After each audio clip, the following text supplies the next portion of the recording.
요한복음 5장. 얼마 후 유대인의 명절이 되어 예수님께서는 예루살렘으로 올라가셨습니다. 예루살렘에 있는 양의 문 근처에 기둥 5개가 있는 연못이 있었습니다. 거기에는 힐브리 말로 베데스다라고 쓰여 있었습니다.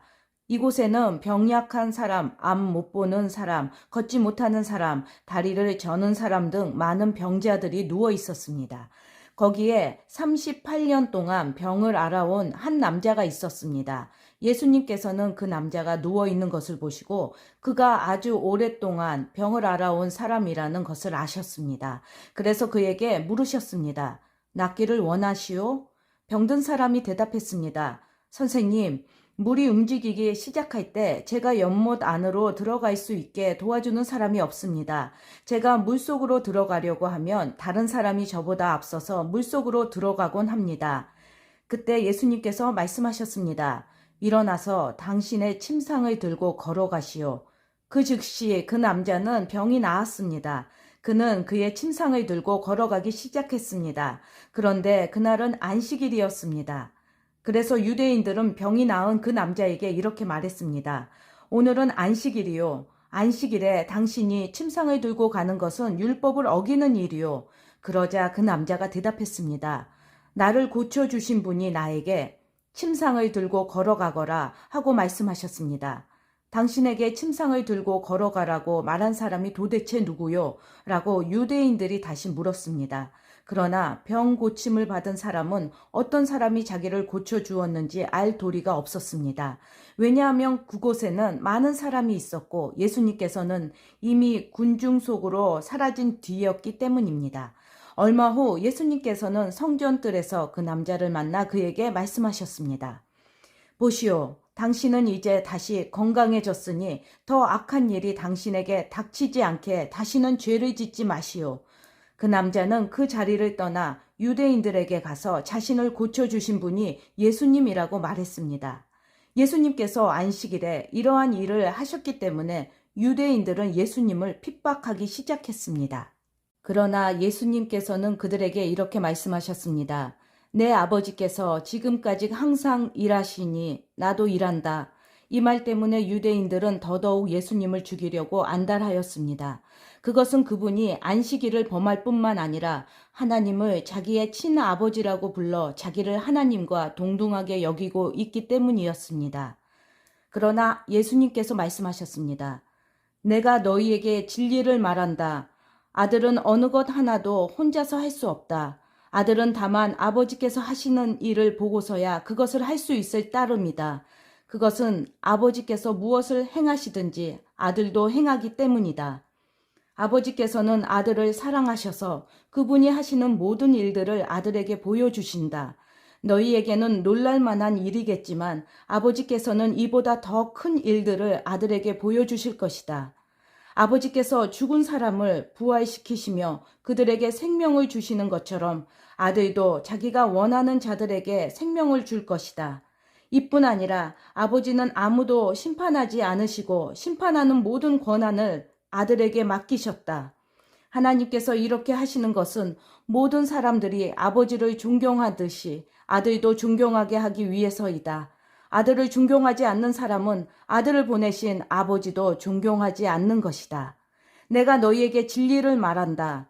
누구든지 내 말을 듣고 나를 보내신 분을 믿는 사람은 영원한 생명을 얻었고 심판을 받지 않을 것이며 사망에서 생명으로 옮겨졌다. 내가 너희에게 진리를 말한다. 죽은 사람이 하나님의 아들의 음성을 들을 때가 올 것인데 그때가 바로 지금이다. 그 음성을 듣는 사람들은 살 것이다. 아버지 속에 생명이 있는 것처럼 아버지께서는 아들에게도 생명을 주어 그 속에 있게 하셨다. 또한 아들이 곧 인자이기 때문에 아버지께서는 아들에게 심판할 수 있는 권한을 주셨다. 이 말을 한다고 놀라지 마라. 무덤 속에 있는 모든 사람들이 아들의 음성을 들을 때가 올 것이다. 선한 일을 한 사람들은 생명을 얻기 위해 부활할 것이며 악한 일을 한 사람들은 심판을 받기 위해 부활할 것이다. 나는 혼자서는 아무것도 할 수 없다. 나는 내가 듣는 대로만 심판을 한다. 그래서 나의 심판은 의롭다. 나는 내가 하고 싶은 것을 하려 하지 않고 오직 나를 보내신 분이 원하시는 것을 하려고 애쓴다. 내가 나 자신에 대하여 증언한다면 사람들은 내 증거를 참된 증거로 받아들이지 않을 것이다. 그러나 나에 대하여 증언하는 다른 분이 계시니 나는 그분이 나에 대하여 증언하는 것이 옳다는 것을 안다. 너희가 요한에게 사람을 보냈고 요한은 너희에게 진실되게 증언하였다. 그렇다고 해서 내가 사람에게서 증언을 받은 것은 아니다. 내가 이런 말을 하는 것은 너희가 구원을 얻을 수 있도록 하기 위해서이다. 요한은 타오르면서 빛을 내는 등불이었다. 너희는 잠시 요한의 빛 가운데서 기뻐하기를 원했으나 내게는 요한의 증언보다 더 큰 증언이 있다. 아버지께서 나에게 하라고 주셨고 지금 내가 행하고 있는 일들이 아버지께서 나를 보내신 것을 증언한다. 나를 보내신 아버지께서 친히 나를 증언해 주셨다. 너희는 지금까지 그분의 음성을 듣지도 않았고 그분의 모습을 보지도 않았다. 또한 너희는 아버지께서 보내신 사람을 믿지 않기 때문에 하나님의 말씀이 너희 속에 머물러 있지도 않는다. 너희는 성경에서 영생을 얻을 수 있다고 생각하여 성경을 부지런히 연구하고 있는데 바로 그 성경이 나를 증언하는 것이다. 하지만 너희는 영생을 얻기 위해 나에게 오는 것을 거절하였다. 내가 사람에게서 영광을 받으려는 것이 아니다. 나는 너희가 어떤 사람인지를 안다. 너희에게는 하나님을 사랑하는 마음이 없다. 나는 나의 아버지로부터 받은 권세를 가지고 왔으나 너희는 나를 받아들이지 않는다. 그러나 다른 사람이 자기의 권세를 가지고 온다면 너희는 그를 받아들일 것이다. 너희는 너희끼리 영광 받는 것을 좋아하면서도 하나님께로부터 오는 영광을 얻는 일에는 힘을 쓰지 않으니 너희가 어떻게 나를 믿을 수 있겠느냐? 내가 아버지 앞에서 너희를 고소할 것이라고 생각하지 마라. 너희를 고소하는 사람은 바로 너희가 소망을 두고 있는 모세이다. 너희가 모세를 믿었다면 나를 믿었을 것이다. 왜냐하면 모세가 기록한 것이 나에 관한 것이기 때문이다. 너희가 모세의 글을 믿지 않는데 내가 말하는 것을 어떻게 믿을 수 있겠느냐?